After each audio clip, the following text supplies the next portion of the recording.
خێراتنەکەم لە کاناڵی پێیام کە هاتوون بۆ سەرچاوە ئەمن نێوم ئەمجەدی بەرگوزیدە خەڵکی سەرچاوم بە خێراتنتانەکەم بۆ ئاوای سەرچاوە.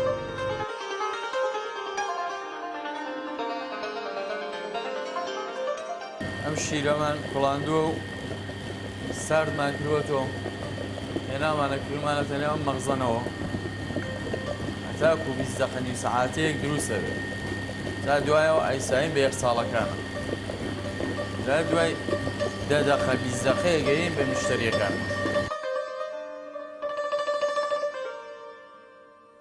4 ساڵە خەریکی بەستنی فرۆشی، یعنی ئەو برادەری کە لەسەر 100 میتر لەسەری منۆیە 15-16 ساڵە خەریکی ئەو کارەیە. لێرە خەریکی ئەو کارە بووە، فقط باقی ماندەکەی لە بانە بوون هاتوونەتە ئێرە خەریک دەستیان کردەوە بە بەستنی فرۆشی. ئەمنیش لای کوڕێکی ڕفێقم لە تاران فێر بووم ئێدی دەستم بە خۆم گەیەوە هاتوون لێرە ئەو پرۆژەمدانا و کاری بەستنی. ئەمن لێرە چوون بۆ تاران زەنگیان بۆ لەدام کوڕێکی ڕفێقم وتی وەرە بۆ ئاو میوەگیری. ئیدی چوینە ئاو میوەگیری تقریبا 2 ساڵ لەو ئاو میوەگیری و بەستنی شتەیە کارم کرد لێەوە عەلاقەم بوو کە فێر بم بێمەوە لە منتەقەی خۆمان نەداینێم. ئەلا من لە تارانەوە فێر بووم لای برادەرێکی خۆم کە خەڵکی بۆکانە تقریبا 8 ساڵە ئەو لە تارانە کارەکە. دیدی منی وتم فێر بووم و ئەچمە منتەقەی خۆمان دایەنێم و عەلاقەم لێرە نەماوە. دی ئالۆ کە فێر بووم هاتم لێرە دارنا بەستنی. خەڵک گەرە هەموو شۆیە کرد بە بۆنەی ئەو دوکانەی سەرۆ ئەویش کە بەستنی فرۆشیان هەیە.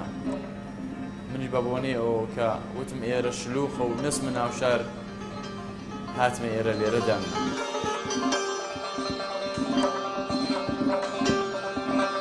سەرچاوە بۆیە مەعروف بووە ئەو ئاوەی هەیە ئەو بەستنیانەی هەیە بە خاتری ئەوە مەعروف بووە. دیارەتێکی خۆشە، نزیکی شارە، خەڵک لە ملاولاوە دێ، لە سەخزەوە دێ، لە بۆکانەوە دێ، لە بانەوە دێ، لە هەموو شوێنەوە دێ، فقط بە خاتری بەستنی دێن، بە خاتری ئەو ئاوە و بە خاتری ئەو بەستنیانە کە مەعروفە. ئێمە بە شیری مەحەللی دروستیەکەین، بە شیری مەحەللی بە شیری ناودێ کە دروستیەکەین. ئێمە جوان ئەیکوڵێنی جوان کاکە چاوریەکەی نابگرین نابێ بیگرین بە خاتریەوە مەعروفە کە ئێمە زیاتری تێیەکەین لە ناوشار چاکترە شیری ناوشار پاسە و ڕێزەیە. ئێمە شیرەکەمان مەحەلیە بە خاتریەوە مەعروفە.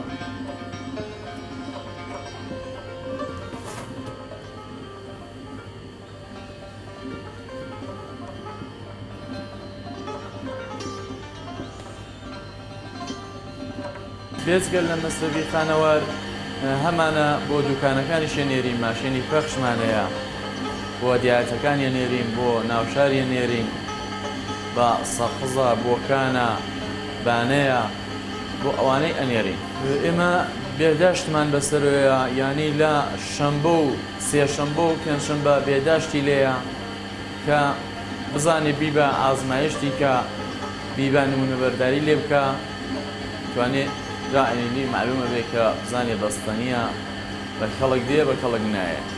لەم ڕۆکایە ئێمە شکر ئیمکانات زۆرە، ئیمکاناتمانەیە.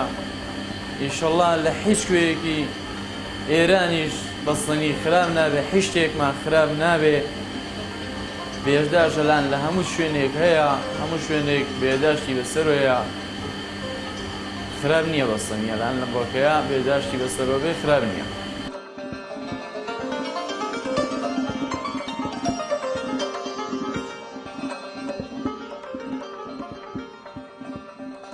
من هینەکەی خۆم کە ئەتاکو دوو مانگە مێنێتەوە هیچ مشکڵێکی نییە لە نەزەری بێداشتەوە تا دوو مانگە مێنێتەوە.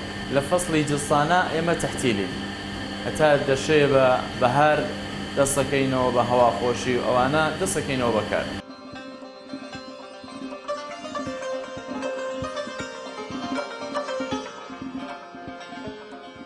ئەوە ئێمەدی بەستەنیەکەمان دروست بووە و خاڵیەکەین ئەیساوین بە یەخچاڵەکانە.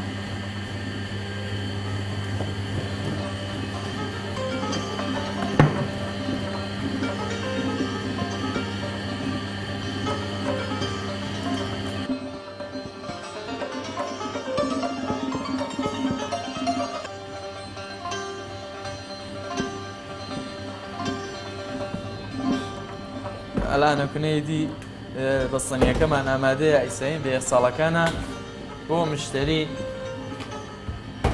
ئێمە لە خزمەتیانین.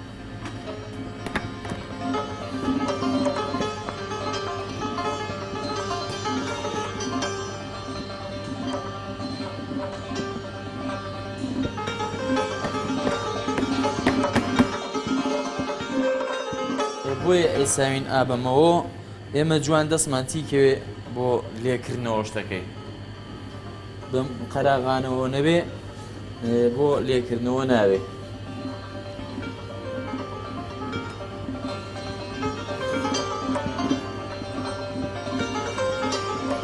ئەلانوی دیە تا 10 دقیقە ئامادەیە بۆ خواردن.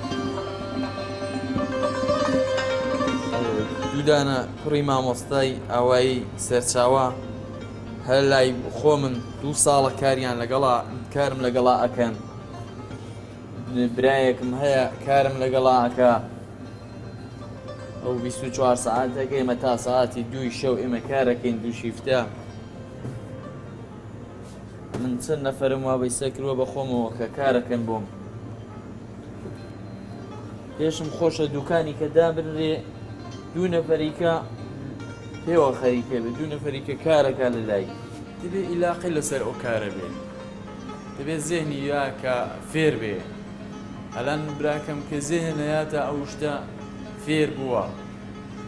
حتا شاگردەکانم کە ئەلان وەستان ئەوانیش 2 ساڵە بە نێوی محەممەدی ئیمام عەزیزی و بەدیع ئیمام عەزیزی 2 ساڵەکە لەگەڵم کارەکەن لەگەڵ ناسری برام ئەلان ئەوانە وەستایەکی تەواو علاقیان لەسەر یەتی کە فێر بوون.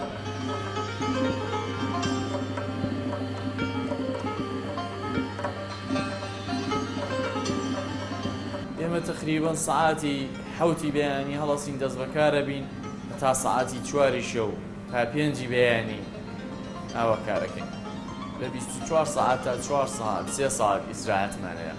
لە وەزیە هاوینە 300 کیلۆ تا 350 کیلۆ من ڕۆژی شیرەکەم و ئەیکەم بەبەستە.